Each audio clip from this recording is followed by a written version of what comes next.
Hi guys, welcome back to my YouTube channel. If you're new here, you know I am Bandy Kiki. Can you introduce yourself? Hey guys, I'm Bubby, and yeah, my pronouns are they, them. Recently came out, so it's something to get used to, but hey. Where are you from? Oh, I'm from South Africa. Yeah, Johannesburg, Cape Town. That's me. What do you like about Cape Town?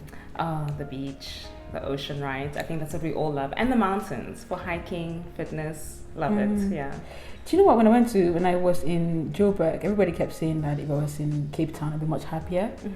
And I was like, why? They said, well, it has these nice views and all this stuff. And I was like, okay, maybe next time when I visit South Africa, I would go there. Of course, yeah. I think it's more of a cosmopolitan city, if I'm even saying that correctly. But yeah, it's really nice and very also like Eurocentric vibe too, yeah. Which I don't know if it's it is what it is. It's a great time.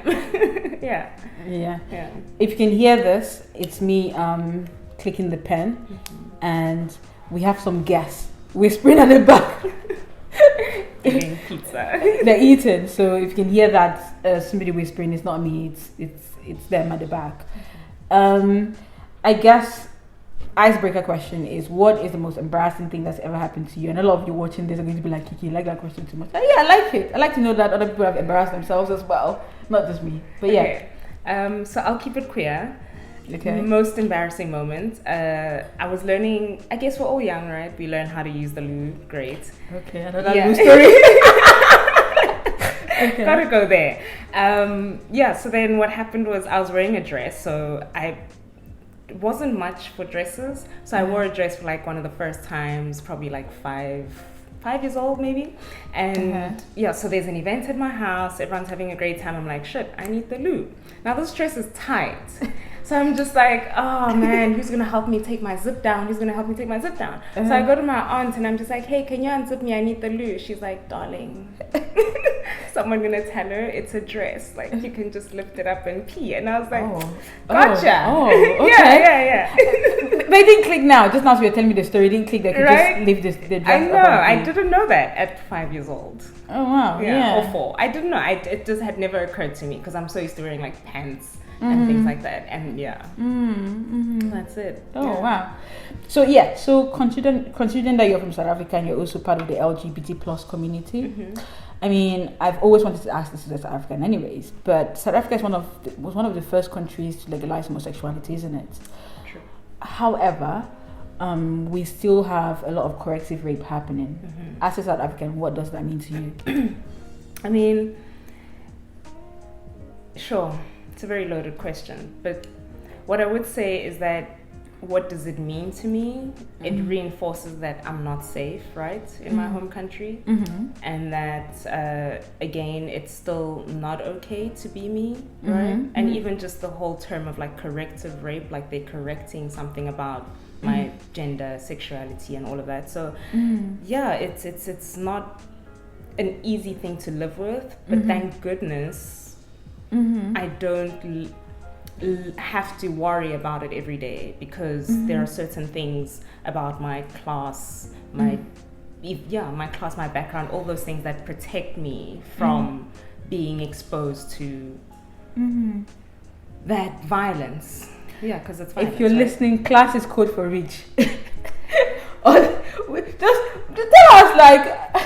I mean, right. And it also plays itself out in, that money and the class affords you to live in specific neighborhoods, and all of those things. And then also just the spaces and the people I engage with are usually more accepting of, difference in gender and all those, I guess, the spectrum and whatever else can come with it. So I don't have to worry, but I am cognizant of the fact that it affects a lot of black women in townships. And that is an issue that every so often I have to think of. Do you know what? I'm just thinking now with what you've said, and I'm reflecting back on my own country and thinking about my experience as a Cameroonian and the experience of other Cameroonians that maybe were more comfortable than I am. Right. You understand? And so because I grew up in a place where you guys would refer to as a township. Okay. in my country we call it a village. Right. I'm very proud of that. And when I think of Cameroon, I have a different view of Cameroon. I have my security comfort is different from somebody who grew up in a different community with different privileges as well. So it makes so much sense that you said that. Right. Yeah. So I didn't prepare any questions for this. Oh wait, can I just say something though? Yeah. Just before we move on from that, is that again, because I'm a femme presenting woman, I'm also not subject to being noticed or regarded as being queer. So I'm protected by that too. So by the way I represent myself. Whereas I'm aware that masculine presenting women are more likely to be vulnerable to being the stereotype. People can just see that that one looks like a lesbian, and that would trigger men obviously. So no, definitely. Well, thank you very much. And by the way, guys, this is the first time I have another queer African on this platform. Like, I've not had anybody before. So I'm just going to ask a lot of random questions. I hope I'm speaking for a lot of people, or speaking up for a lot of people, or asking questions a lot of you are curious about. Okay, so I guess because you're queer, a lot of people watching this will be like, I like her, because a lot of single don't start single people be like, so what's your type? Do I have a type? You know what? I thought I had a type. All this time, I thought I was really into masculine women. Okay. And by extension, let me say this. When I first came out to my mom, I came out as pansexual. And this was like, 19? So this is about 5-6 years ago. Okay. And that's what I thought. Well, that's how I still actually really see myself and still identify. So, but I was into masc women. But then now that I'm single, yes, I'm single. Now that I'm single and I've been swiping left and right, what app? What app is that? Oh wow, I think I've done a whole tour. So I started on her because I like the way the app works and all of those things. And then I moved to Hinge. Okay, not heard about that one. Yeah, it wasn't. I mean, it is what it is, but I like it because you can choose, like, if you're texting someone first, or I think something like that, to that effect. And then I did Tinder, but Tinder's a weird. It's the Wild West. I don't like it there. I've never used it. No, it's like Facebook. It's something about it is just ghetto. So then her Hinge, Tinder. What else? Yeah, that's all. Tell me. I mean, I think I had it for like 2 seconds. Okay, why did you delete that? Because also I didn't like the way it worked. There was something about it that just wasn't for me. Okay. Yeah. Okay. But I no, they're not paying me. I don't need to say this. So before this, I'm going to put your business out a bit. But before we start filming this, that you've gone out with, is it 2 or 1 trans man? You're right, it was one. Yeah. My longest relationship. Oh wow. How long? 6 years. Oh yeah, that's a long time. It is. That's in lesbian years. That's a lot. I was married. And now I'm divorced. I'm in a better place now. Oh wow. Okay. I hope it ended well though. It did. We're friends. Obviously, because what else would we do? Can you guys hear the washing machine at the back? The dishwasher. I think that got in, but if you heard that, that's the dishwasher going on. But I guess my question to you is, because there's been this conversation around queer people who date trans people, because if it's trans man, it's considered as a man, isn't it? And if it's a trans woman, it's considered as a woman, as opposed to a trans woman. So when you were dating the trans man, did you consider yourself as heterosexual?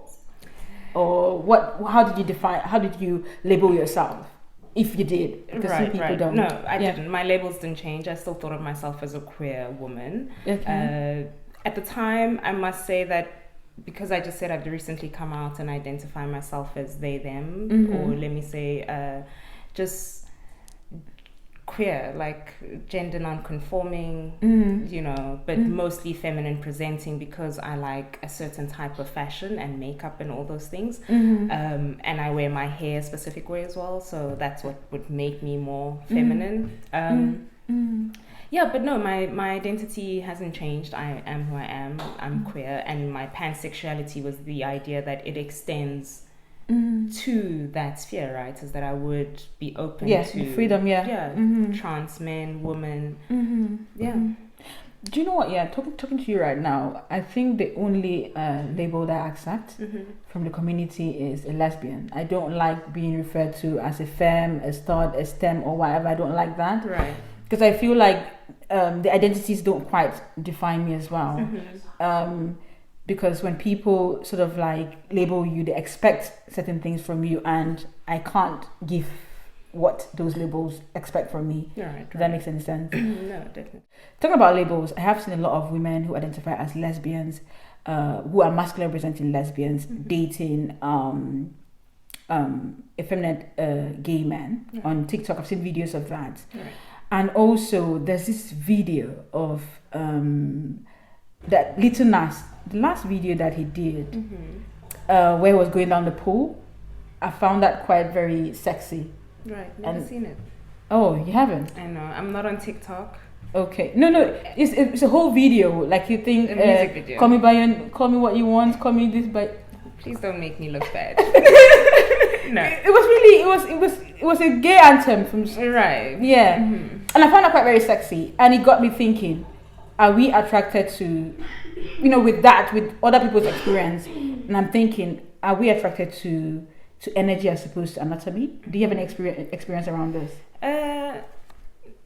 If I'm to speak on attraction, I can't necessarily speak on what other people are attracted to and the reasons why.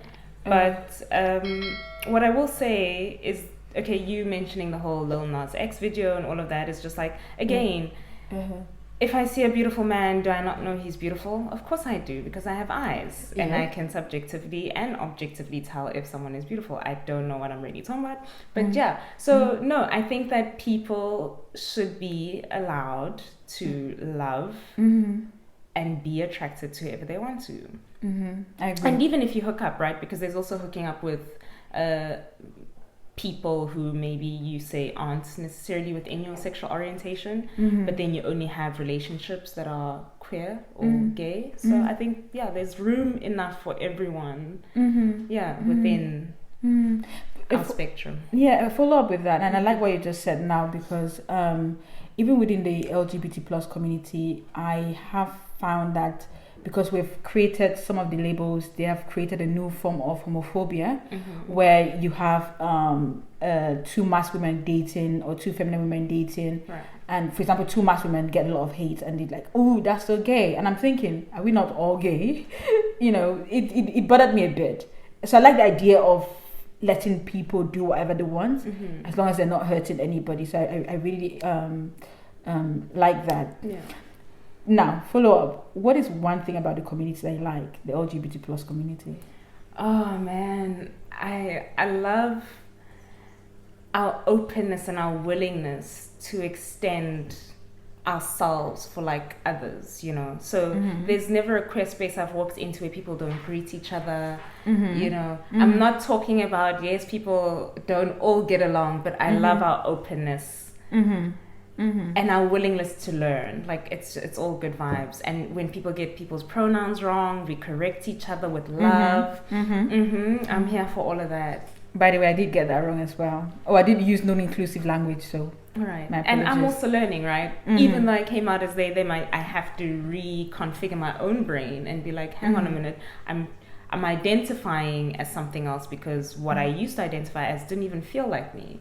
So I guess it's all unlearning, relearning. Yeah. What is one thing that you don't like? Be as honest as possible. So it's a safe zone. Yeah. What don't I like? I don't like the fact that we try to recreate heteronormative ideas. I like this. Like we adopt that, right? Which is what you're saying, is that then we would want. So, for instance, you asked me before we started recording if I identify as like a top or a bottom, and I just would. No, I said your sister did mention that you don't like the language. You had a problem with the language. Oh, right. Yeah. Okay, so and I do. Well, even when I say I do, I catch myself saying that I don't, because it's okay if people want to identify as that. But all I'm saying is that it doesn't cater to me, and so I don't use that language. But not that I don't like it, but I wouldn't like it being used to refer to me, if I could say that, yeah. Well, so you think that the language mimics the heteronormative? I mean, of course, right? Because what are we talking about when we're talking about top and bottom, right? It sounds like we're moving on to what makes a man and a woman different, especially in the bedroom, because this refers to sex. We are assigning roles. We're assigning roles, gender normative roles to who is making the love and who's being made love to, and I'm just like, leave me out of it. I can't. Yeah. Okay. Yeah. Okay. To close this off, what superpower, if you were supposed to have superpowers, what superpower would you want to have? For some reason, I'm imagining like a Harry Potter wand. Okay. And I would. So I went from superpower to casting spells, right? That's what I want to do. Okay. But like good spells of love and of peace and of compassion. Okay. Yeah, that's a superpower I'd want. This is the first. They want to do that. Me, I want to do everything for me. But yeah. Well, it's been amazing having you on here, and obviously having a conversation with another queer person as opposed to. My other guests were fantastic, but we didn't have conversations like this. Right. And I know a lot of you are going to appreciate that. With the things that we said today, we like to keep it short and sweet as opposed to too long, and you guys be like, oh, Kiki, I don't have data and stuff like that to watch all this. But yeah, it's been nice having you. Thank you. And I hope we film more videos, or at least I hope I can get you hooked up with one of my subscribers. Yes, please. But anyways, guys, you know what to do.